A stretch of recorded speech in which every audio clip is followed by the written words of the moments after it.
Why does someone say haha? Did he vote for undead but didn't mean it? Does Overexplain include which maps to downvote as undead? Yeah, sure, let's take it from the top. Good idea, Angelbane. Undead is the counter race, the harass race, the tier 3 race, and the cost efficiency race. Generally, you play Death Knight first and you rely on movement speed and healing and doing a lot of creeping to get your primary strength up, which is your heroes. Shut up, Night End. No, actually, can you teach me first, Night End? I'm taking notes. Here's how to play undead. You embarrass me, dude. So yeah. As undead, you can never just do your own thing while the opponent just does their own thing. You're supposed to be disrupting the flow of the game for other races. Orcs will go tier 3, they'll fast expand, and if you don't stop them or don't have a timing attack, you're gonna lose. Humans, they can fast expand, they have great tier 3. If you just let them do whatever they want, you'll lose. Night Elf, they can fast expand to tier 1 and tech to tier 3 at the same time. It's twice as bad. If you just let them do whatever they want, you'll lose. But if you try to stop them, you'll also lose. To Mass Fairy Dragons. However, you can try, because miracles still happen sometimes. Okay, against human, you straight harass. Against undead, orc, and night elf, you start by creeping. Thank you, Immer. Good morning, childhood hero. Thank you very much. Good morning. Wait, where are you from? Asia, Australia? So, undead mirror, there's a huge emphasis on acolyte harass against each other. Against human, you must harass right away. Against orc and elf, you generally creep to level 1.5, 2, or 3 before you do anything. Map-wise, we don't have a strong preference for one or another. If we get to a map where fast expanding is really good, like Echo and Terran Stand, we are disadvantaged against human and elf, because they can creep better. As such, when we get to these easy expansion maps, we will expand. So we're not going to go DK harass, we're going to go Dreadlord fast expand.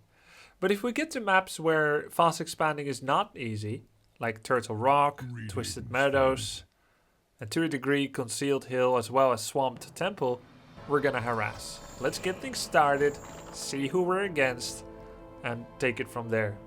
For what it's worth, I have Amazonia turned off because this is a map where you are disadvantaged against elf. They can take a very easy expansion, and there aren't a lot of creeps to compensate for your lack of gold income. Normally, undead may be down in expansion, but at least they can creep a lot.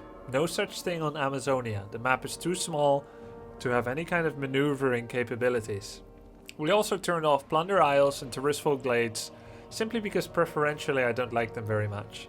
But we're deliberately leaving up every other map to have the option to face any race on any map for the rest.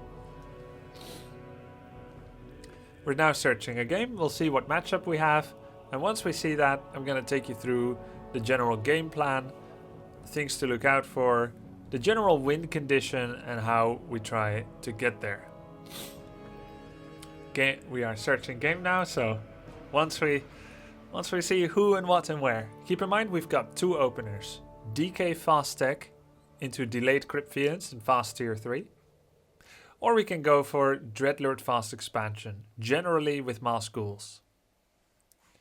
Dreadlord Fast Expansion can work against every race except Orc, because Orc has Windwalk Blade Master, makes Sleep not very good. Sleep is meant to be your early deterrent against hero harass. 2 sleeps, 2 surrounds, they lose their TP, they lose their hero. Blade Master does not fall victim to this. Dreadlord Fast Expand can also be a little bit too tough against Night Elf, because they can do a very mean tier 1 push. However, the alternative is equally unappealing, because they're so good against DK as well. Now keep in mind, we said when you're against human, you must straight harass. That means early Altar and Ziggurat. Ziggurat at the front is not necessarily traditional, but it can be quite nice against humans, because humans basically have two options. They fast expand, make a lot of footmen, mercs, they spam units, or they can go for rifle caster. A frontwards Nerubian tower that still covers the arc of your base can be very helpful in defending early rifle caster pushes. Keep in mind that you build several buildings roughly to the front of your necropolis to protect both your necropolis itself as well as preventing an opponent from maneuvering into your acolyte line too easily. That's why we throw up these buildings here. And also building your altar in front of your necropolis means your heroes can harass a little bit quicker than if you build it to the back. While full wall-offs are important against Orc to keep out the Blade Master, they're not very important against human. Footmen are smaller units that easily fit through the nooks and crannies of different places, so it is useless to try and keep them out. We make a 6th acolyte. Later it can return home as the prodigal son, but for now it goes to scout. Having a 6th acolyte means cutting down on economic losses every time you build a building. That little bit of gold by pulling an acolyte from the mine. It also helps to buffer for any potential acolyte losses. And of course, the most important thing of all is early scouting. My own altar was maximum speed. That means that when my hero comes out, his comes out. When my hero comes out, I want to see what hero does he have. So we're going to go here, we'll see Archmage or so, we're going to buy a Rod of Necromancy, and it is Mountain King. Mountain King is actually a little bit better against early Cryptians. And as such, instead of going for a Cryptian post-tech, I am going to go for a 4th Ghoul. And I'm going to make that before I tech, so that I also have something that can stop this footman harass without it costing too much lumber for me. Watching you for a long time. Thank you. You're awesome. Keep on. With love from Russia. Thank you. This map does not have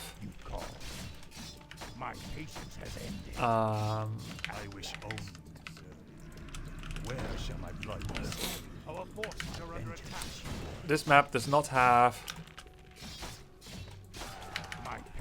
mercenaries. So that puts a nice little idea in mind. Mountain King fast expansion is actually a little bit weak against gargoyle harass. Now we didn't tech the very possibly fastest, but we still teched pretty fast. So gargoyle harass can be quite strong because early Mountain King fast expo strats, and I'm not saying that necessarily that he is, but I think he is, because look, 4 farms. 4 farms is incredibly slow on the tech. If he would go 4 farms and not expand, we would probably have won already. So we're expecting him to be expanding. Where shall my blood be spilled? My patience because this camp has a lot of magic immunes, it's not easy to coil steal here. We are going to make that 2nd crypt for gargoyles, because we find this a good adaptation. Our forces are under attack.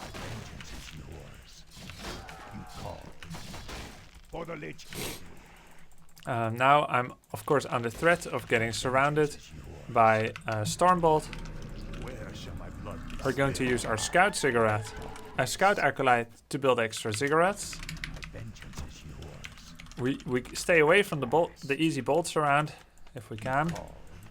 And when they do surround you, try to use skeletons to keep the way open. Hehe. My vengeance is yours. Yeah. My patience has ended. My vengeance is yours. Let battle be won. Upgrade at last. Now we're going to make Gargs and also Lich.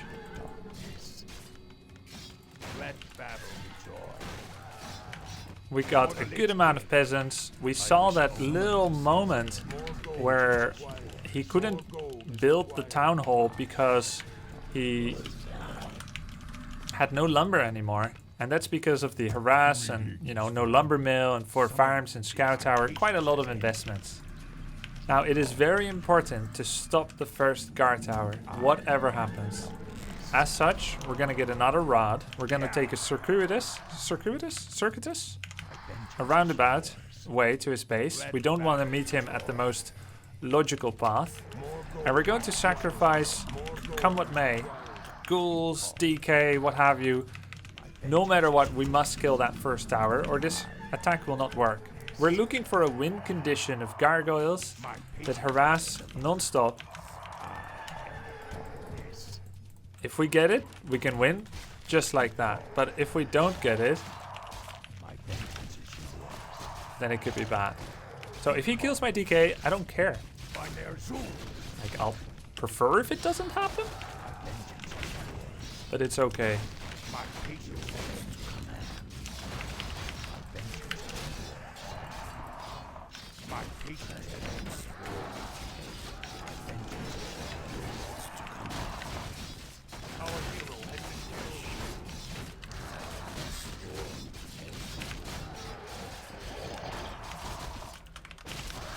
This is an attack meant to prevent him from having anti-air.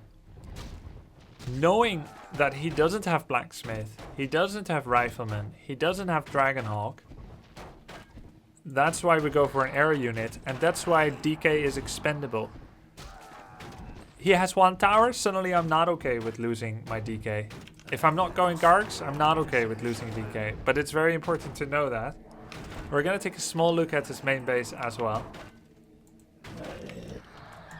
Now, if he plays Mountain King expansion on a map that has mercenary camp, he would probably go for the mercs first, get a troll shadow priest and a troll berserker, and he would get those, and then he would expand, and then it's not so easy because then Stormbolt and 2 trolls can go and get some kills. While guards would take forever to kill the town hall, lol, you can still kill peasants so much that you actually are able to transition out of this strategy. You'll kill loads of peasants, you get map control, and he will just try to focus your DK with Mountain King Footman. And then you just transition. You go tier 3, you add Slaughterhouse, you revive your DK, and you end up going for whatever, like more ghouls, Crypt Fiends, whatever you think is good. Could be destroyers, could be abominations. You have to remake some ghouls because we used them in a very cavalier fashion. And that's the Garg Rush. If he gets a tower up, may not be able to break through anymore. So you gotta get that first one. Why is the tower black? When a tower gets made by a player, but he leaves before you scout it, it appears as a neutral or a left player color.